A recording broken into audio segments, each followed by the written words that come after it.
nuestra meta como iglesia este año del 2022 es la evangelización. ¿Verdad que sí? La evangelización. Se trata de predicar a Jesús llevando fruto al predicar su evangelio. Y el versículo lema de este año, para nosotros como iglesia local, está en Juan capítulo 15, verso 5, que dice: yo soy la vid y ustedes son las ramas. El que permanece en mí, como yo en él, dará mucho fruto, porque separados de mí, ustedes no pueden hacer nada. Eso lo dijo Jesús. Ese es nuestro verso lema para este año, esa es nuestra meta para este año. Pero, siempre hay un pero, ¿verdad? Pero, para poder cumplir con esa meta o esa tarea, tenemos que primeramente nosotros ser seguidores de Jesús. El problema con eso es que muchos de nosotros somos solamente fanáticos de Jesús y no seguidores. Esa es la pregunta que les quiero plantear en esta mañana a ustedes, en su mente y en su corazón, en esta ocasión. ¿Es usted un fanático o un seguidor de Jesús? De hecho, el título que le he puesto a este mensaje es, así mismo, fanático o seguidor. Como bien vieron en los anuncios, este próximo miércoles vamos a comenzar con las clases bíblicas, y una de las clases que vamos a estar viendo es con los jóvenes, que se trata o se llama Not a Fan, What Does It Really Mean to Follow Jesus? No un fanático, ¿qué realmente significa seguir a Jesús? En este estudio buscaremos que nuestros jóvenes puedan examinar si ellos son fanáticos de Jesús o si son verdaderamente seguidores de Jesús. Y es de esto lo que yo quisiera hablarle a ustedes en esta mañana. ¿Qué significa ser fanático de alguien? Quizás algunos de ustedes tengan diferentes perspectivas de lo que es ser un fanático, ¿no? Estuve haciendo esa pregunta a un amigo solo para adquirir su perspectiva en cuanto a lo que es ser un fanático. Y según su perspectiva, esta persona me dice que un fanático puede ser esta persona que defiende sus creencias en algo o en alguien, pero hasta los extremos. Esos son los que, aunque esta persona esté erróneo o se le trata de probar la verdad, o sea, lo contrario, tratando de probarle la verdad, esta persona no, porque es un fanático, esa persona defiende y eso es lo que es para esa persona. Eso es una perspectiva. Ahora bien, existe el otro contexto de ser un fanático, que es el más que quizás vemos a menudo. Por ejemplo, cuando uno es un fanático de una persona muy conocida, ya sea una celebridad, ¿no?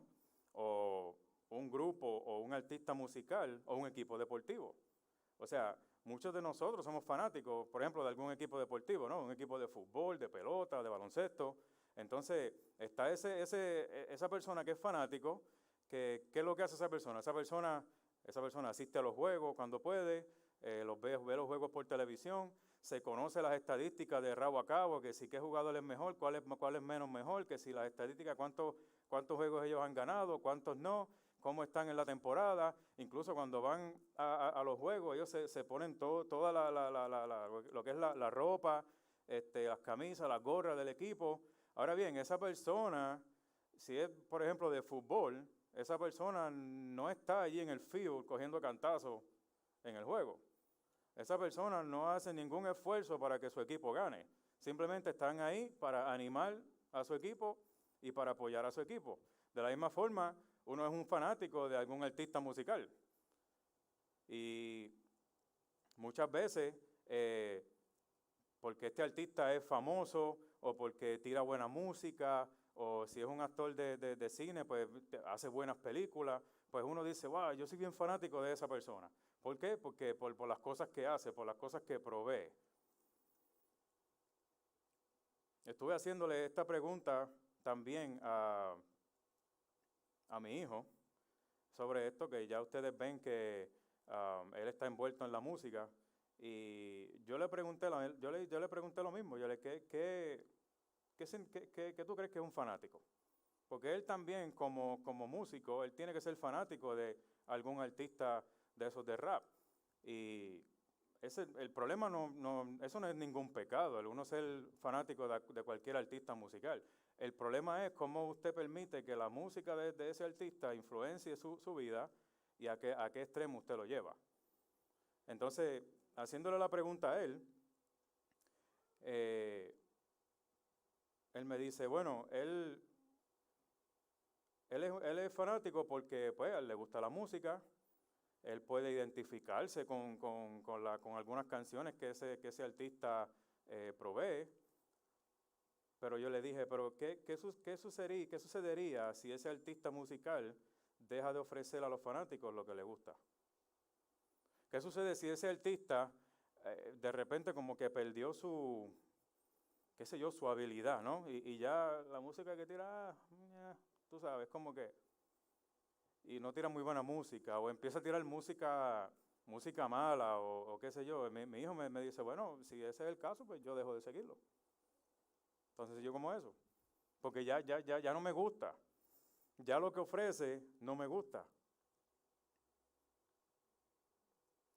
Entonces, de la misma manera, muchas personas son fanáticos de Jesús. Lo siguen por lo que Él pueda ofrecer, quizás se sienten cómodos y satisfechos con Él, pero en el momento en que Jesús no ofrezca lo que les gusta, dejan de seguirlo. O cuando Jesús comienza a ofrecer cosas que a ellos no les gusta, entonces dejan de seguirlo. Y yo estoy convencido de que muchos de nosotros que clamamos ser cristianos y asistimos a la iglesia, actuamos muchas veces como fanáticos de Jesús y no como seguidores. ¿Es usted un seguidor de Jesús? A esta pregunta quizás usted conteste, pues claro que sí, claro que yo soy un seguidor de Jesús. Seguro. Y quizás para argumentar, usted me pueda sacar la siguiente lista. Por ejemplo, usted me podrá decir, pues yo asisto a la iglesia los domingos y los miércoles para la clase bíblica. O de vez en cuando cuando me siento que quiero venir, pues vengo. Pero yo asisto a la iglesia. Yo vengo a las clases. O yo ayudo al necesitado. Yo ayudo al pobre. Yo estoy pendiente en la iglesia cuando surge una necesidad, si hay que ofrendar, si hay que traer algo, si hay que invertir tiempo para ayudar a esa persona necesitada, yo también lo hago. Mis padres y abuelos son cristianos, por lo tanto yo soy cristiano. O sea, yo nací ahí en la silla esa de la iglesia, nací yo. Yo llevo, esta frase se escucha mucho, ¿verdad? Este fue criado en el Evangelio, ¿verdad? Y por eso pues son seguidores de Jesús. Yo pasé al frente al final del culto. En una ocasión yo pasé al frente cuando hicieron el llamado y por eso yo soy seguidor de Jesús. Yo hice la oración del pecador. Yo leo la Biblia de vez en cuando. Tengo el Bible app en mi teléfono. Tengo como 3 Biblias en casa de diferentes versiones. Pero yo la leo. Yo leo mi devocional de vez en cuando o todos los días. Yo sirvo en la iglesia. Yo trabajo en ministerio. Yo trabajo en el ministerio tal y tal cual. Y yo sirvo en la iglesia. No, mi hermano, pero es que eso no es lo que yo le estoy preguntando. Yo le estoy preguntando a usted si eres seguidor de Jesús o si simplemente eres un fanático. Para los fanáticos, mientras todo ande bien en su caminar con Jesús, lo siguen y lo defienden hasta el final. Pero el día que llegan las dificultades y la cosa no ande muy bien, que digamos, entonces dejan de seguirlo. Por otro lado, el verdadero seguidor de Jesús se mantiene fiel hasta el final en su caminar con Jesús. No importando si las circunstancias cambian o no, el verdadero seguidor se mantiene fiel. Mientras Jesús estaba en la tierra, Él tenía fanáticos. Un montón. Lo vamos a ver. Él tenía un montón de fanáticos. Una definición quizás un poco corta de lo que es un fanático es un admirador entusiasta. Es esta persona que con mucho entusiasmo admira a alguien. Y Jesús tenía muchos de esos fanáticos. Jesús tenía muchos admiradores entusiastas, pero muy pocos verdaderos seguidores. Y vamos a ver esto en el pasaje de hoy. El ser un verdadero seguidor de Jesús se trata de compromiso y relación con Él. En eso es que se basa. Pero ese compromiso es basado en tener la perspectiva correcta sobre la persona de Jesús. Entonces quisiera que continuemos leyendo en Juan capítulo 6, en donde los jóvenes nos leyeron los primeros 15 versículos. El pasaje que el hermano Juan nos leyó fueron los primeros 15 versículos donde se nos relató que Jesús alimentó a 5,000 hombres. Y de acuerdo con la versión de Mateo en el capítulo 14, nos dice que eran 5,000 hombres sin contar las mujeres y niños. O sea, si usted lo pone como que este hombre tenía a su esposa y por lo menos 2 niños, estamos hablando de, si la matemática no me falla, como casi 20,000 personas, ¿verdad que sí? Algo así. Si la matemática me salió bien, me la perdonan. No soy muy bueno en los números. Pero eran más de 5,000. Y era un gentío grande. Y él lo hizo con solo 5 panes y 2 peces. Obviamente un milagro. Porque 5 panes y 2 peces no creo que dé. O sea, los discípulos estaban, tú sabes, tenían razón. Pero ven acá, esto no va a dar. Jesús dijo, voy a orar, vamos a darle. Comieron pan y pescado a caballito de crear. Eso debe saber bueno. El versículo 2 de Juan 6 dice, y le seguía una gran multitud, pues veían las señales que realizaba en los enfermos. Y esta fue otra de muchas señales y milagros que Jesús venía haciendo desde los capítulos anteriores del capítulo 6 de Juan, en donde en el capítulo 2, por ejemplo, él convirtió el agua en vino en una boda, ¿se acuerdan? Luego sanó al hijo de un oficial del rey, y luego sanó a un paralítico que estaba tratando de llegar a un estanque de agua en donde supuestamente un ángel revolcaba el agua y la gente se sanaba. Jesús sanó a esa persona, entonces ahora viene y alimenta a más de 5,000 personas con solamente 5 panes y 2 peces. Juan dice que le seguía una gran multitud por causa de las cosas que estaba haciendo Jesús. En el versículo 14 de Juan 6 dice, la gente entonces, al ver la señal que Jesús había hecho, decía, verdaderamente este es el profeta que había de venir al mundo. La gente cuando vieron lo extraordinario que era Jesús y las cosas que él hacía, ellos decían, no, este es el profeta que viene al mundo. Y luego continúa diciendo Juan, por lo que Jesús, dándose cuenta de que iban a venir a llevárselo por la fuerza para hacerle rey, se retiró otra vez al monte él solo. Entonces, aquí ya podemos tener una pista de la perspectiva que tenía la gente. ¿Por qué? Porque la gente dice, este es el profeta. No, pero ellos lo que estaban diciendo era que este era el líder político que nos iba a salvar de quizás de la opresión de los romanos en aquel momento, o nos iba a salvar de todo ese tipo de cosas. Esa era la perspectiva que tenían esta gente, porque Jesús dijo, no, espérate, esta gente me quieren poner como rey, no es mi hora, déjame salirme de aquí. En los versículos 16 al 21 de Juan 6, Juan nos relata que los discípulos vieron a Jesús caminar sobre el agua, otro milagro. En esta ocasión, los discípulos lo adoraron y dijeron, verdaderamente este es Hijo de Dios. Pues después que calmó la tempestad, según Mateo 14. ¿Ven la diferencia? O sea, esta gente acá dice, no, este es el profeta que ha de venir, este es el líder político que nos va a salvar. Los discípulos decían, no, este es el Hijo de Dios. Tenían una perspectiva un poco diferente. Entonces, quisiera que continuemos leyendo en Juan capítulo 6, desde el verso 22, para ver la perspectiva que tenía la fanaticada de Jesús. En este capítulo vamos a ver que Jesús tenía seguidores superficiales.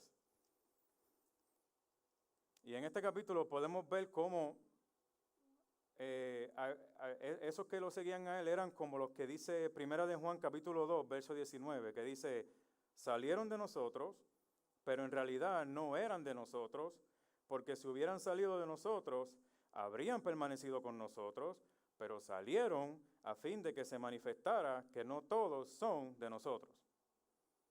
Ese era el tipo de gente que había aquí en Juan capítulo 6. Entonces, comenzando el verso 22 de Juan capítulo 6, dice, al día siguiente, la multitud que había quedado al otro lado del mar se dio cuenta de que allí no había más que una barca y que Jesús no había entrado en ella con sus discípulos, sino que sus discípulos se habían ido solos. O sea, sucedió la alimentación de los 5,000, dice Juan en el primer versículo, al otro lado del mar de Galilea, el de Tiberias. O en ese lado del mar sucedió la alimentación de los 5,000. Entonces, al día siguiente, dice Juan que la gente vio que no había nadie allí. En el momento en que Jesús caminó sobre las aguas, era porque los discípulos estaban cruzando el mar al otro lado, hacia Capernaum, ¿verdad? Entonces Jesús se fue con ellos hacia allá. Obviamente no le iban a encontrar en el lugar original donde él había alimentado los 5,000. Pero por tanto, verso 24, o 23, perdón, vinieron otras barcas de Tiberias, cerca del lugar donde habían comido el pan, después que el Señor le había dado gracia. O sea, llegaron allí, el mismo lugar donde ellos fueron alimentados. Por tanto, cuando la gente vio que Jesús no estaba allí, ni tampoco sus discípulos, subieron a las barcas y se fueron a Capernaum buscando a Jesús. Ya ellos se enteraron que Jesús se fue al otro lado y allá fueron a buscarlo. Cuando le hallaron al otro lado del mar, verso 25, le dijeron, Rabí, ¿cuándo llegaste acá?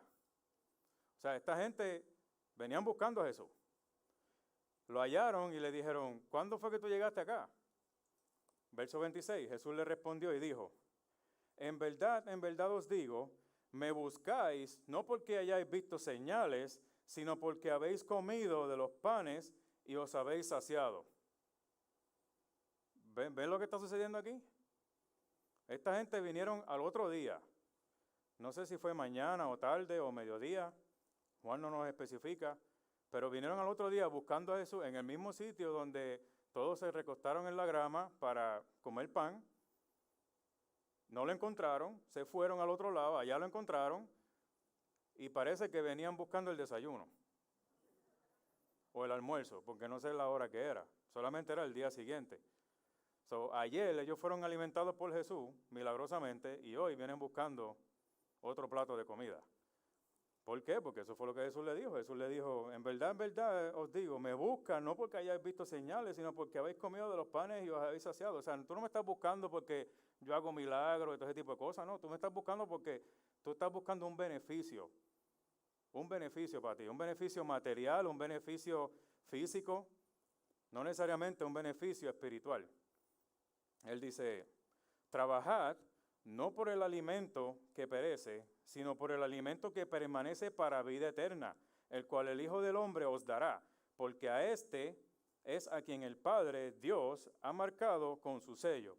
O sea, él le dice, si vas a venir a buscar beneficios, busca beneficios espirituales. Olvídate de lo material, de lo físico. En una ocasión, en Mateo capítulo 6, ¿verdad? Cuando él dice, no os preocupéis por lo que vas a vestir, ¿verdad? O que vas a comer mañana, o todo ese tipo de cosas. ¿Qué es lo que él le dijo? Mas buscad primeramente el reino de Dios y su justicia, y lo demás os será añadido. Entonces esta gente estaban al revés. Esta gente venían buscando lo que él podía ofrecer, satisfacer sus necesidades físicas y espirituales y materiales, y no las espirituales. Y Jesús, como no tiene pelo en la lengua, ¿verdad? Jesús, como decimos en mi país, en Puerto Rico, Jesús se la raspaba así como era, rajatabla. Él le dijo, no, ustedes me buscan por esto, no. Él dice, trabajen por el alimento no por el alimento que perece, sino por el alimento que permanece para vida eterna, el cual el Hijo del Hombre os dará. Ahí empezó con una pequeña pista de lo que él les quiere decir a esta gente. Verso 28. Entonces le dijeron, ¿qué debemos hacer para poner en práctica las obras de Dios? Ok, ¿y esa pregunta? Él te lo acaba de decir, ¿verdad que no? ¿Verdad que sí? Pues la gente le pregunta, ¿qué debemos hacer para poner en práctica las obras de Dios? Respondiendo Jesús les dijo, esta es la obra de Dios, que creáis en el que Él ha enviado. Ahí ya le dio otro gen. Le dijeron entonces, ¿qué pues haces tú como señal para que veamos y te creamos? ¿Qué obras haces? Pero es en serio. En serio. O sea, ayer yo te alimenté, los alimenté a todos ustedes, sobre 20,000 personas, con 5 panes y 2 peces, y ustedes mismos dijeron, por las obras que este tipo hace, este es el profeta, y ahora me preguntas a mí qué ¿Qué obras tú haces para que te creamos? ¿Están viendo la necedad de esta gente? Respondiendo Jesús, en el verso 29 le dijo, esta es la obra de Dios, que creáis en el que Él ha enviado. Otra vez.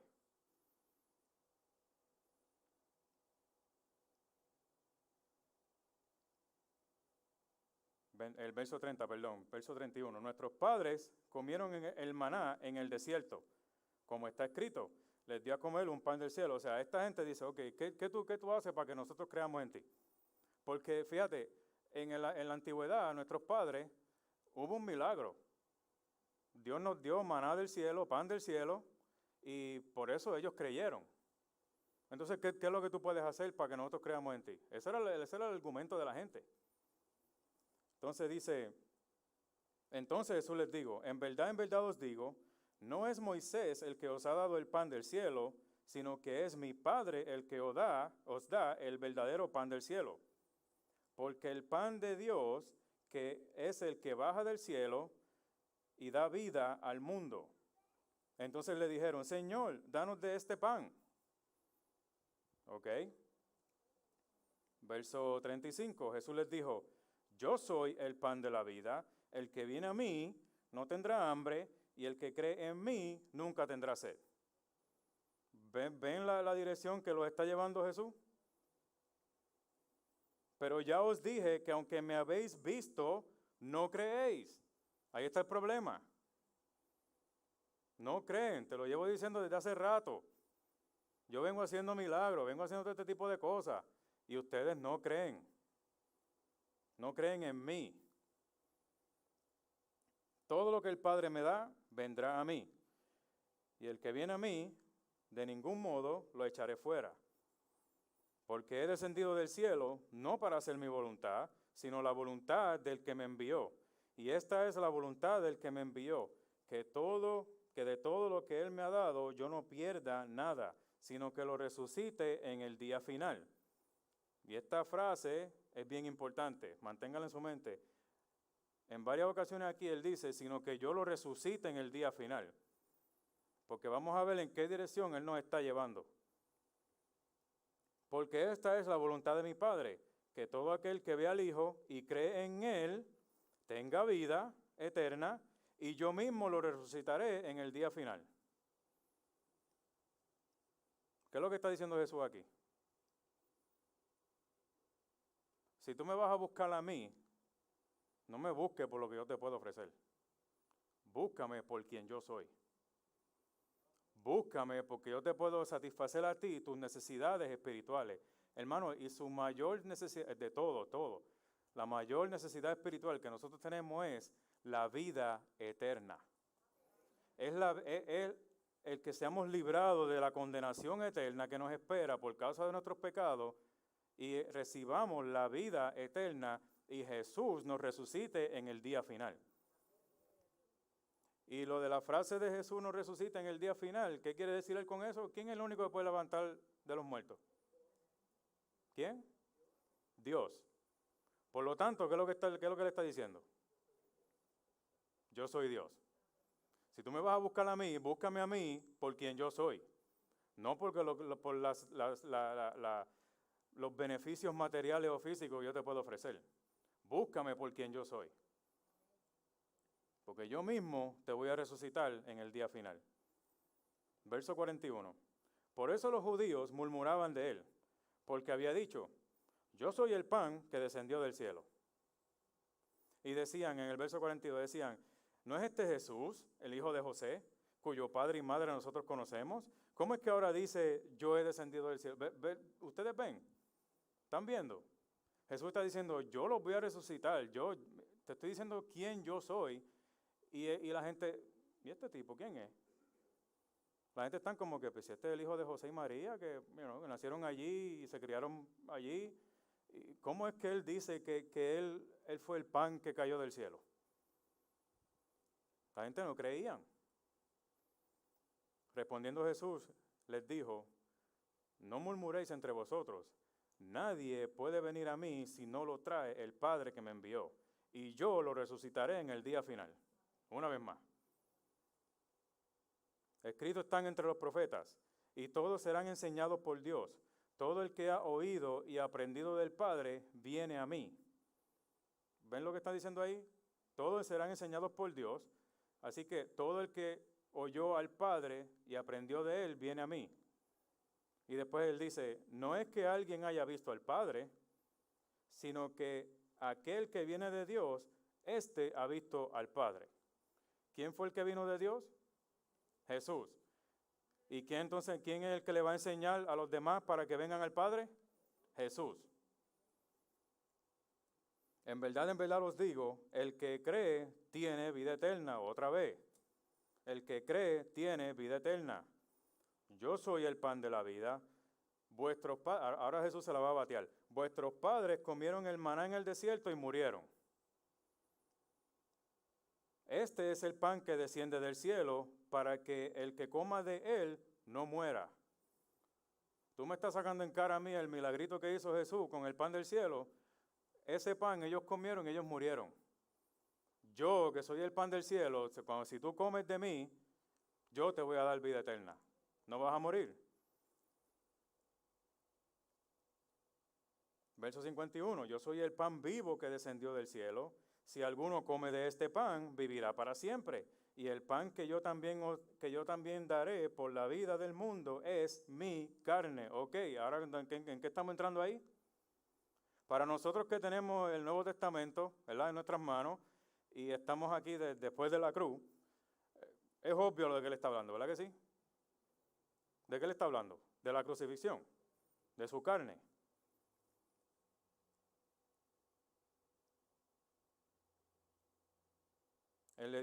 Los judíos en el versículo 52 les dice, los judíos entonces contendían entre sí diciendo, ¿cómo puede darnos a comer su carne? O sea, esta gente no tenían esa perspectiva, no la habían captado. De hecho, se supone que lo hubiesen captado porque las escrituras, según Jesús, las escrituras anteriores, el Antiguo Testamento, hablaban del sacrificio de Jesús en forma profética. Pero esta gente no lo tenían. Y estaban diciendo, ¿cómo es que nos puede dar de su carne?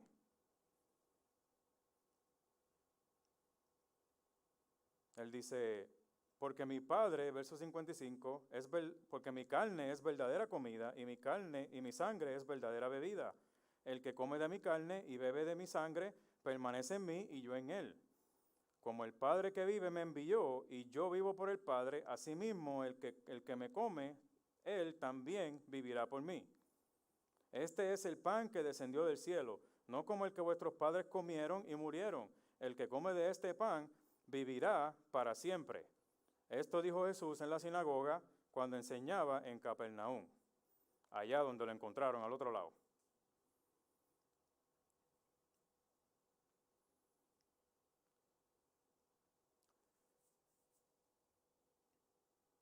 Entonces, en el verso 62 vemos algo bien interesante.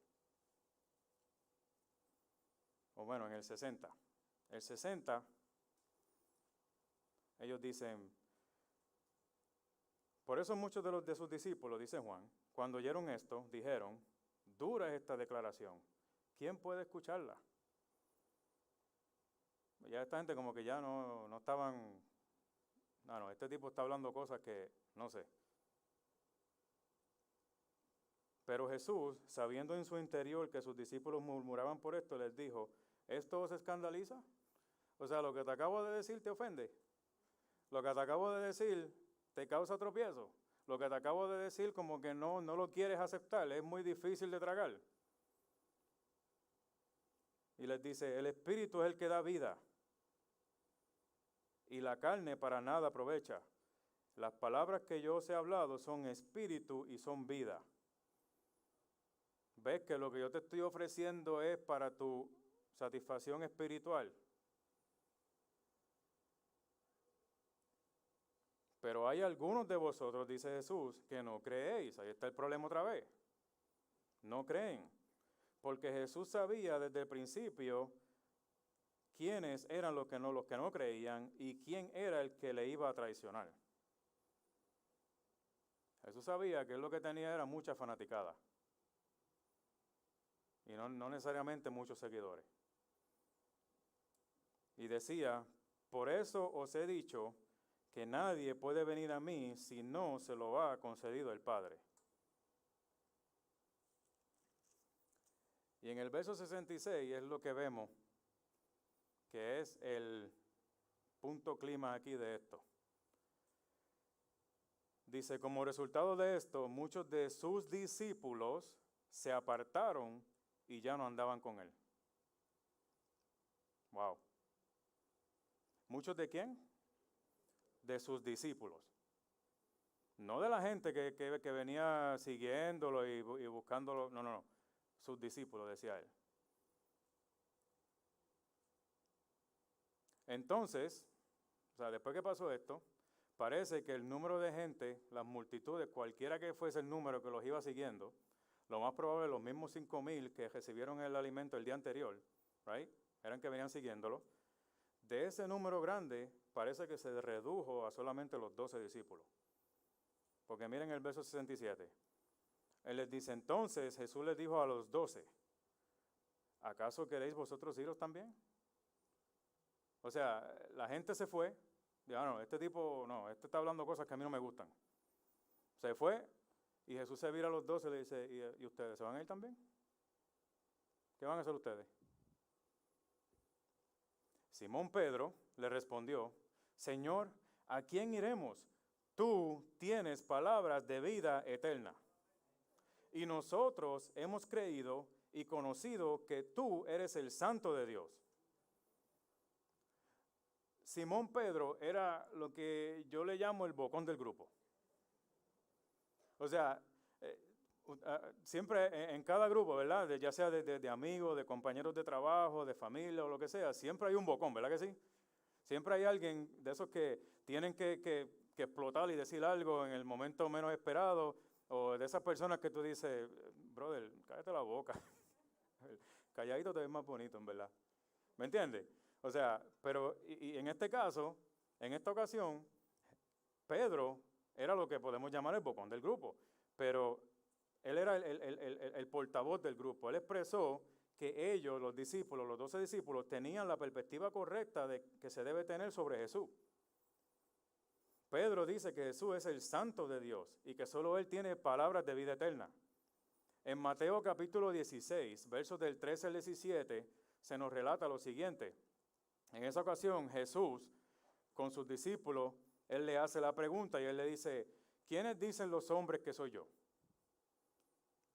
O sea, eso le dice, ¿quién dice la gente que soy yo? Ustedes díganme, ¿qué han escuchado por ahí? Dice que unos dicen que tú eres Juan el Bautista. Otros dicen que tú eres Elías. Otros dicen que tú eres un profeta, Jeremías, o un profeta de esos que resucitó y después de eso Jesús le dice, ¿y ustedes? ¿Quién dicen que yo soy?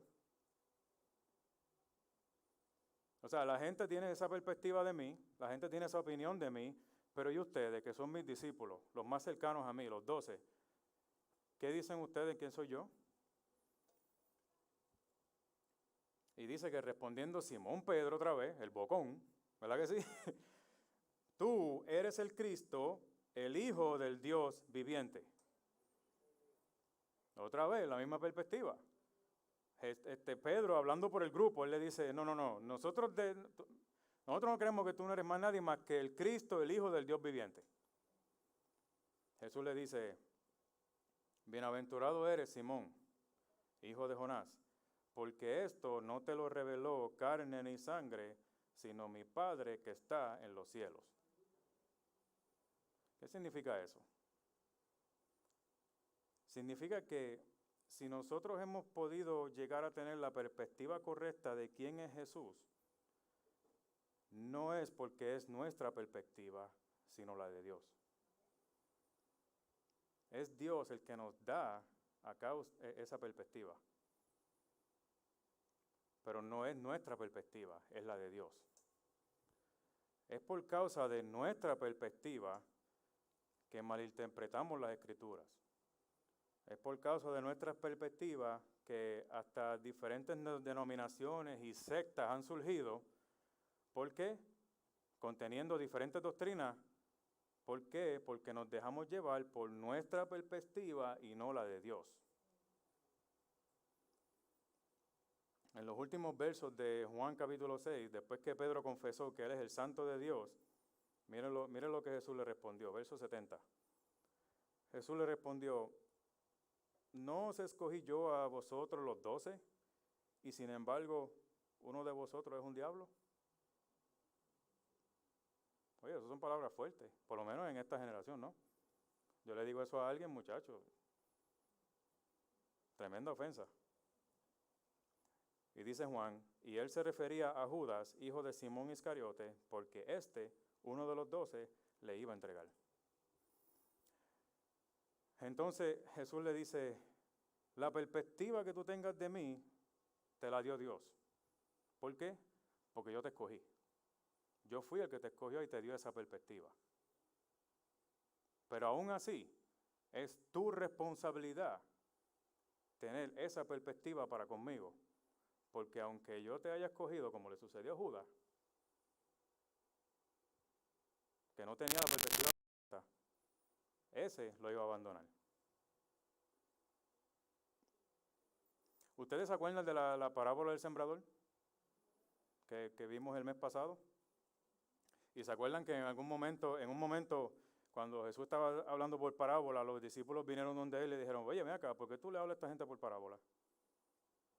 ¿Qué fue lo que él le contestó? Si se acuerdan, él le dijo, porque a ustedes les es concedido entender los misterios del reino de Dios, pero a ellos no. Por eso les hablo en parábola. ¿Por qué? Porque ellos no creen. Entonces, a ti, que tú crees, se te es concedido entender los misterios del reino de Dios. Se te es concedido que Dios te dé la perspectiva correcta de quién soy yo y de qué es lo que yo espero de ti. ¿Por qué? Porque tú crees. El verdadero seguidor de Jesús tiene la perspectiva correcta y lo sigue por quien Él es. Y esa perspectiva es dada por el mismo Dios. El fanático busca los beneficios, el fanático busca el entretenimiento, el fanático busca seguir a Jesús por lo que Él puede ofrecer, mientras el verdadero seguidor busca seguir a Jesús por su persona. Mis hermanos, el hecho de que Jesús hizo muchos milagros, así como lo pueden leer en los evangelios, el hecho de que Él haya hecho un montón de milagros y todo ese tipo de cosas, de sanar gente, sacar demonios, multiplicar los panes y peces, no era meramente para beneficiar a la gente, era para demostrar quién Él era. Porque el único que podía hacer esas cosas era Dios. Entonces, eso era para Él demostrar quién Él era para demostrar su deidad, era para demostrar que Él era Dios encarnado en la tierra. Era para que la gente dijera, wow, este hombre, este es el que vino del cielo. Por eso fue que se molestaron cuando Él dijo, yo soy el pan que vino del cielo. ¿Y este tipo qué le pasa? ¿Cómo que Él vino del cielo si yo lo vine a hacer allí en un pesebre allí, que hasta el mes pasado se lo celebramos y toda esa cuestión?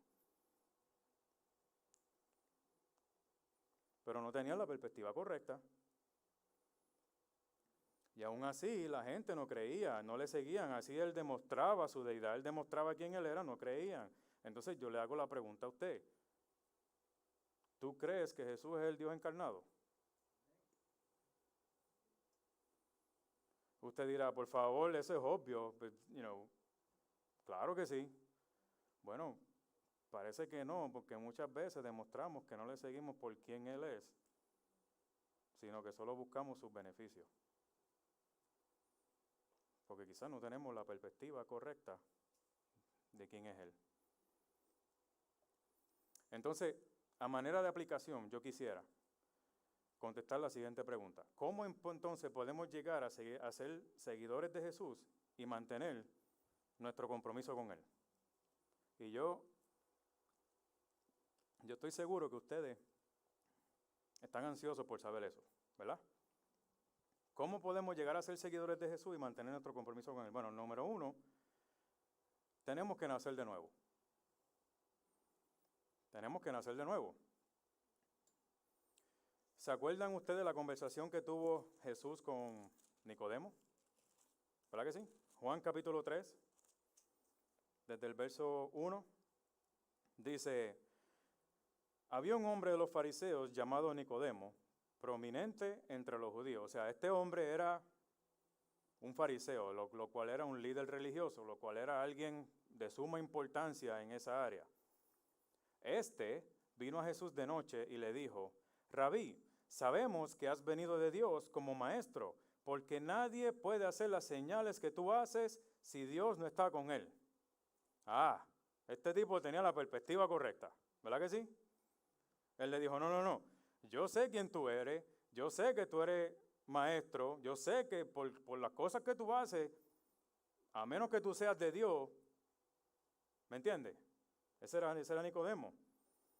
Respondiendo Jesús y le dijo, en verdad te digo que el que no nace de nuevo no puede ver el reino de Dios. ¿Ok? ¿Qué pasó ahí? Nicodemo le dijo, pero ¿cómo puede un hombre nacer siendo ya viejo? ¿Acaso puede entrar por segunda vez en el vientre de su madre y nacer? Yo no sé, yo me imagino eso, pero yo no sé cómo eso trabajaría, pero estábamos mi esposa y yo discutiendo sobre ese pasaje y analizándolo y nosotros decíamos, eso yo lo espero de un nene chiquito.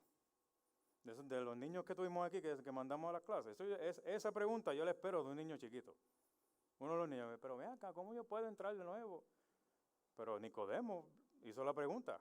Pero ven acá, en otras palabras, lo que Nicodemo estaba diciendo era, eso es imposible. Yo no puedo nacer de nuevo, yo soy un viejo ya. ¿Cómo yo voy a nacer de nuevo? Jesús le respondió, en verdad te digo que el que no nace de agua y del Espíritu no puede entrar en el reino de Dios. Lo que es nacido de la carne, carne es, y lo que es nacido del Espíritu, Espíritu es. No te asombre que te haya dicho, os es necesario nacer de nuevo. Y miren el verso 8, el viento sopla de donde quiere y oyes su sonido, pero no sabes de dónde viene ni a dónde va. Así es todo el que es nacido del Espíritu. O sea, Nicodemo le dice, ¿cómo es eso? Eso es imposible, yo no puedo nacer de nuevo. Y Jesús le dice, ese es el punto. Eso es lo que te estoy tratando de decir. Porque el término nacer de nuevo, en el griego, significa nacer de arriba. Entonces, de la misma manera que yo, literalmente, humanamente, yo no puedo entrar en el vientre de mi madre otra vez y nacer de nuevo. Eso sería una tortura para ella. ¿Verdad? No es posible, humanamente hablando, eso no es posible. Pero lo que Jesús estaba refiriendo era, y es lo mismo que le estaba diciendo a la gente en Juan capítulo 6, es que espiritualmente tú tienes que nacer de nuevo. El apóstol Pablo decía en Efesios capítulo 2, pero Dios os dio vida cuando ustedes estaban muertos en transgresiones y en delitos y en pecado. Dios les dio vida. Entonces, de la misma manera que yo no puedo provocar que yo nazca de nuevo, tampoco yo puedo provocar que yo nazca de nuevo, a menos que sea por Dios. Es Dios el que nos concede eso.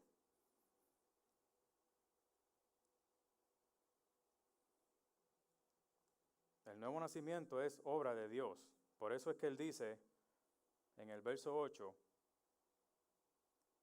el Espíritu, el viento sopla donde quiere y oye su sonido, pero no sabe a dónde viene ni a dónde va. Así es todo el que es nacido del Espíritu. Es Dios el que nos concede eso, es Dios el que nos concede el nuevo nacimiento, es Dios el que nos concede entender los misterios del reino de Dios. Es Dios el que nos escoge. Jesús lo dijo, yo lo escogí a ustedes no me escogieron a mí. Nadie se levanta por la mañana, ay, yo voy a escoger a Jesús hoy. Nadie hace eso, a menos que sea atraído por el Padre. Él se lo dijo allá, él le dijo, nadie puede venir a mí si no es traído por el Padre. Eso es lo primero que debe suceder. Lo segundo que debe suceder, y este va mano a mano con el nacer de nuevo, y es el arrepentimiento. El arrepentimiento es casi que un sinónimo con nacer de nuevo. Arrepentirse es un cambio de mente, es un giro de 180 grados. Cuando uno nace de nuevo, automáticamente llega el arrepentimiento. Eso fue lo primero que Jesús empezó a predicar cuando llegó. Si usted lee los primeros capítulos de los evangelios, eso era lo que él predicaba. Él decía, arrepiéntanse porque el reino de los cielos se ha acercado. Él no dijo, yo llegué aquí para sanarle su enfermedad. No, él dijo, arrepiéntanse porque el reino de los cielos se ha acercado. Entonces, mis hermanos, si queremos cumplir con nuestra meta como iglesia para este año, debemos predicar el arrepentimiento a la hora de evangelizar.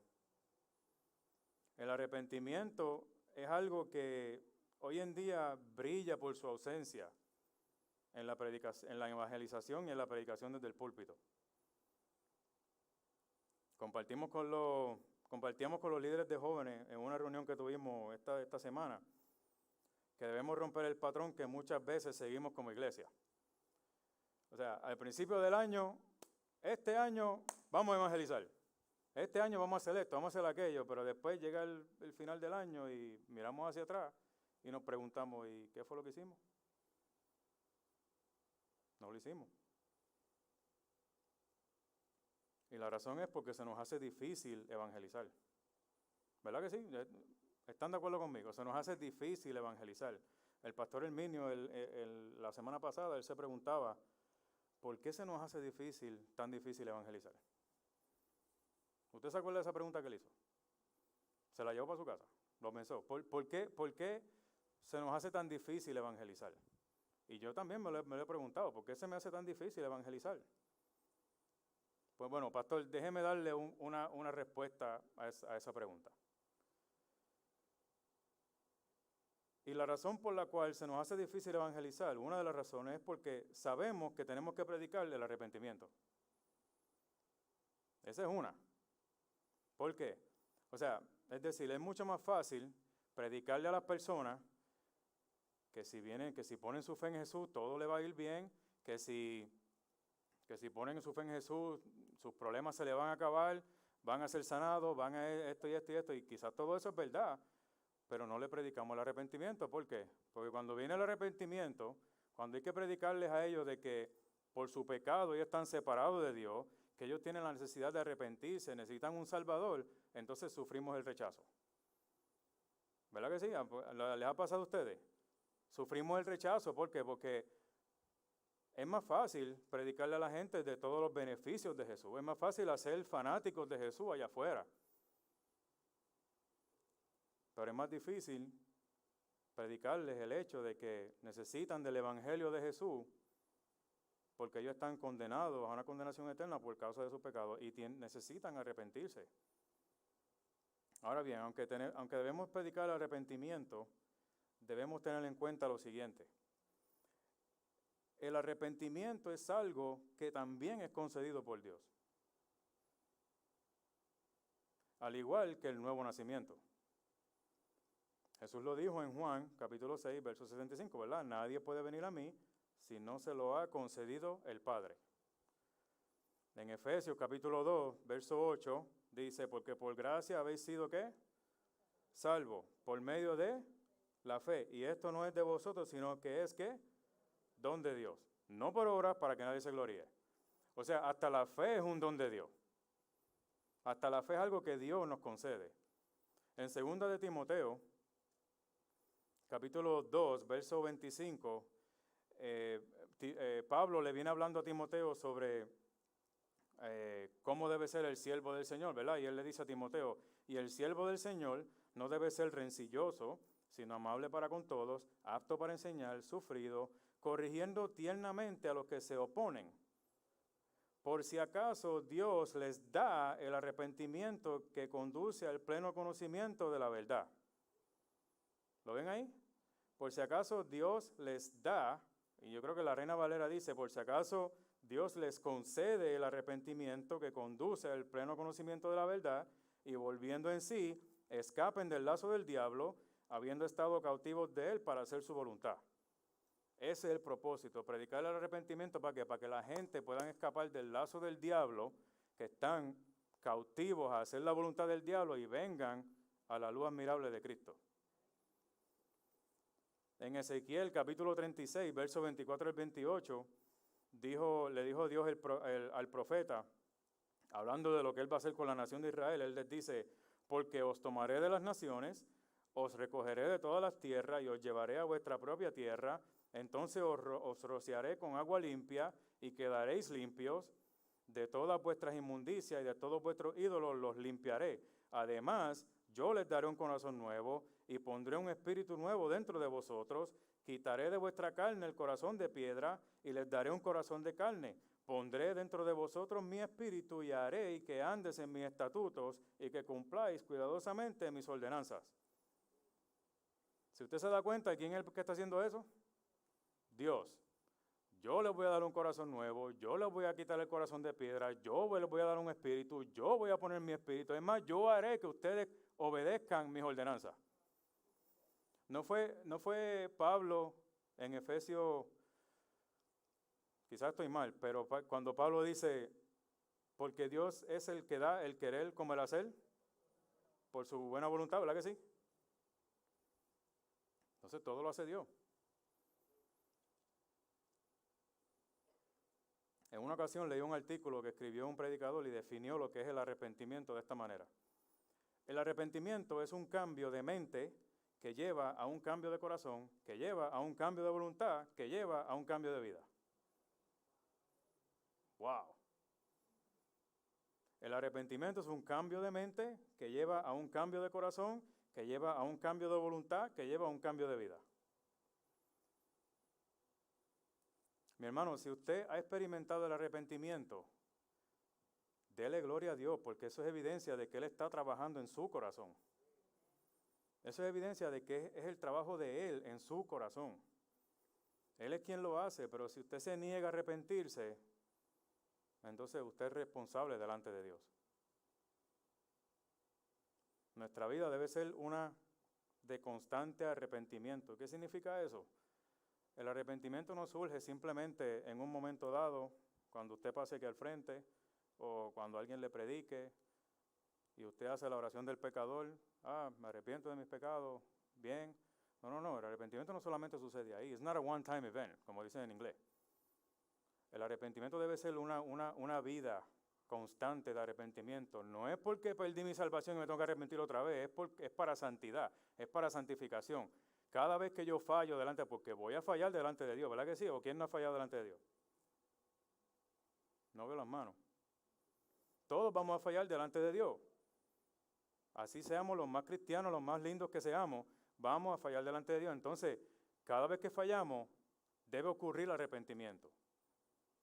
Y arrepentimiento es que un giro de 180 grados, ¿verdad? Si yo voy para allá, no, voy para acá ahora. Me vuelvo. Y cada vez que fallamos delante de Él, debe haber arrepentimiento. Es por eso que es así como maduramos y crecemos en nuestro caminar con Cristo y nos hacemos seguidores de Él. Otra cosa que debemos hacer esto me lleva a que debemos rendirnos, entregarnos a Él, convirtiéndonos en sus discípulos. Y yo sé que esto es una terminología muy familiar, pero yo creo que mucha gente no entiende. Un discípulo es un estudiante, un alumno, un aprendiz. Es lo opuesto de su maestro. O sea, en el sentido de que el maestro es el que lo instruye, él es el que lo enseña, el discípulo aprende. En la cultura donde Jesús se desenvolvió, el discípulo pasaba tiempo con su maestro aprendiendo de él, imitando su vida de fe. Y en algunos casos hasta vivía con él. Habían discípulos que vivían con su rabí, con su rabino. ¿Para qué? Para pasar tiempo con él, para aprender más de él, para poder imitar la vida de fe de ese maestro. ¿No dice la Biblia que Jesús vive en nosotros a través del Espíritu Santo? ¿Cuánto tiempo tú pasas con Él? ¿Pasas tiempo con Jesús? Tratando de aprender de Él, tratando de imitar su fe, tratando de que Él te enseñe. El discípulo trata de imitar la vida de su maestro en todo, no importa cómo fuera. En una ocasión Jesús dijo, si alguno quiere venir en pos de mí, niéguese a sí mismo, tome su cruz cada día y sígame. Eso tiene un montón que dice ahí. Pero más o menos por encima, niéguese a sí mismo. Eso significa, ya lo mío, mis intereses, mi voluntad, mis cosas, eso ya no importa. Ahora importa lo que Él quiera. Tome su cruz cada día y sígame. Nuestra cruz no es las dificultades que pasamos, aunque se sienten como una cruz. Pero eso no es lo que Jesús estaba refiriendo ahí. Jesús se estaba refiriendo ahí, ese era el método en ese tiempo de muerte, mayormente, en esos tiempos. Y cuando Él dice, tú toma tu cruz cada día, significa dos connotaciones. Número uno, que tú tienes que estar dispuesto a morir por mí. Número dos, que cada día tú tienes que matar tu yo. Por eso es que Él dice, niéguese a sí mismo, toma su cruz, mátate tú mismo. Esa vieja criatura, mátala. Cada vez que trate de salir cada día, mátala. No sé, dale marronazos, que se quede allá abajo, algo, pero mátala. Y sígueme, dice Jesús. Rendirnos a Él, ser su discípulo, significa más de Él y menos de nosotros. Y por último, yo pudiera sugerirle una cosa más, y es permanecer en su palabra. En Juan capítulo 8, verso 31, Jesús les dijo, dice que Jesús le decía a los judíos que habían creído en Él, le dice, si vosotros permanecéis en mi palabra, verdaderamente sois mis discípulos. Y conoceréis la verdad, y la verdad os hará libres. O sea, Él dice, si vosotros permanecen en mi palabra, seréis verdaderamente mis discípulos. En otras palabras, la condición es, si tú permaneces en la palabra, el resultado es que tú eres verdaderamente mi discípulo. Lo que implica que si yo no permanezco en la palabra, no soy verdaderamente su discípulo. ¿Están de acuerdo hasta ahí? Eso es lógica. Y Él dice, y conoceréis la verdad, y la verdad os hará libre. ¿Cuál verdad? La verdad de Dios, la verdad de quién Él es, la verdad de los misterios del reino de Dios que se te va a conceder. Y eso te va a hacer libre. ¿Libre de qué? ¿No dijo Pablo que estábamos esclavizados bajo el lazo del diablo?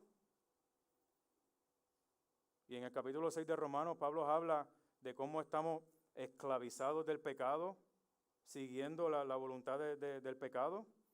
Él dice, tú vas a conocer la verdad y yo voy a hacer que tú seas libre de eso.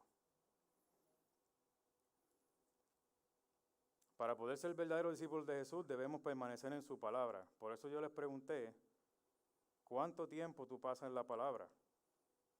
Porque si no pasas tiempo en su palabra, no aprenderás nada de Él. Entonces, por último, ¿de qué manera demostramos que no somos seguidores de Jesús, sino simplemente fanáticos? Pongámonos de pie.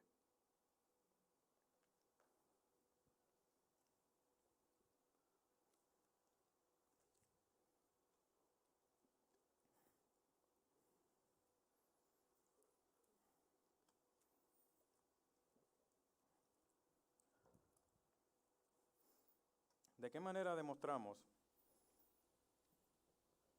que no somos seguidores de Jesús, sino simplemente fanáticos? Bueno, yo pudiera sugerir número uno, y lo acabamos de mencionar, porque no permanecemos en su palabra. Esa puede ser una. Si no pasamos tiempo en la palabra, no vamos a conocer su verdad. Y Él mismo lo dijo. Si tú permaneces tiempo en si tú permaneces en mi palabra, vas a ser verdaderamente mi discípulo. Otra cosa que yo pudiera sugerir, que demostramos que no somos seguidores de Jesús, sino simplemente fanáticos, es cuando actuamos fuera de su voluntad. O sea, con nuestras acciones, nuestro comportamiento, nuestro testimonio. Nuestro testimonio, mis hermanos, es importante a la hora de evangelizar. ¿Usted sabía eso? Ahora, no es en el extremo como mucha gente dice, yo no tengo que abrir la Biblia, yo no tengo que hablar nada, porque mi testimonio, mi vida, predica el Evangelio. Eso está bien, pero ese no es el punto. La palabra hay que hablarla, la palabra hay que predicarla, pero la palabra que tú predicas al evangelizar es apoyada por tu testimonio. Por causa de nuestro testimonio, tú puedes tener personas que te pueden decir, por causa de tu testimonio, por cómo tú eres, fue que yo vine a los pies de Dios. Por causa de tu testimonio, es porque yo me motivé a ir a la iglesia. Pero por otro lado, también, por causa de nuestro testimonio, tú puedes tener gente que te digan, es que no, por causa de fulano, por eso es que yo no voy a la iglesia.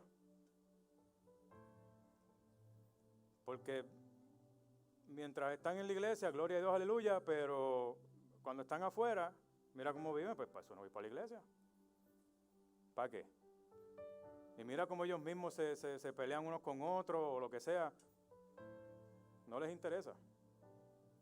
Por el testimonio que ven en nosotros.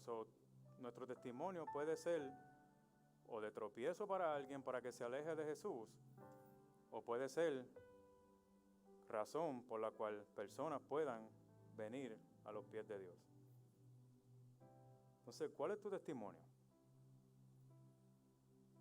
¿Cuál es tu testimonio? ¿Cómo tú te comportas en la iglesia? Lo más probable es que te comportas bien, como un santito. Levantamos las manos, alabamos, escuchamos la palabra, pero cuando te vas a la casa, ¿cómo te comportas en la casa? ¿Cómo te comportas en el trabajo?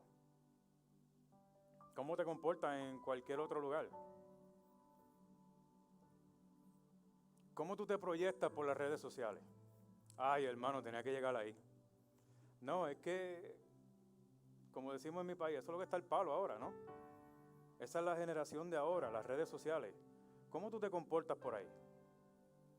Cuando la gente ve tu comportamiento, ellos dicen, wow, esta persona como que me provoca que yo venga a buscar algo de Dios. Y fíjate, yo no soy religioso, pero esta persona, no sé, veo algo en ella.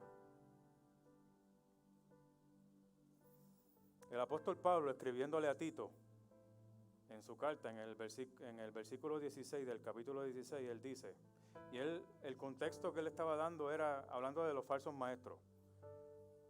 Él le decía, a esa gente, corrígelo, ten cuidado con ellos, todo ese tipo de cosas. Y después en el versículo 16 le dice, ¿por qué? Porque profesan conocer a Dios, pero con sus hechos lo niegan, siendo abominables y desobedientes e inútiles para cualquier obra buena. Ese es el caso de nosotros. A mí, somos fanáticos que somos así, que profesamos ser cristianos, profesamos ser seguidores de Jesús, pero con nuestros hechos lo negamos.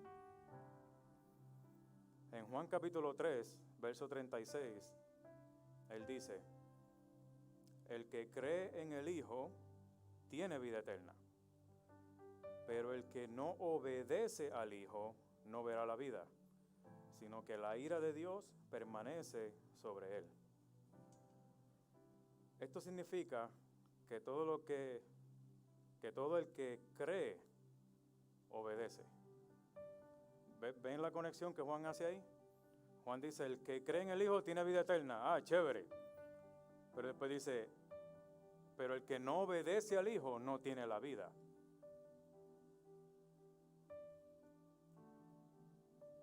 El concepto bíblico de creer, que fue algo que él le metió por la cabeza a aquella gente, ¿se acuerdan? En Juan capítulo 6, el que cree tiene vida eterna y yo lo resucitaré el día postrero. El concepto de creer no es solamente intelectual, sino que va conectado con obediencia y se demuestra en acciones. Santiago 2:14, ¿de qué sirve, hermanos míos, si alguno que dice que tiene fe no tiene obras? O como lo traduce la Nueva Traducción Viviente, no lo demuestra con sus acciones, si dice que tiene fe. Cuando nos rendimos y entregamos nuestras vidas a Él, permitiendo que trabaje en nuestras vidas,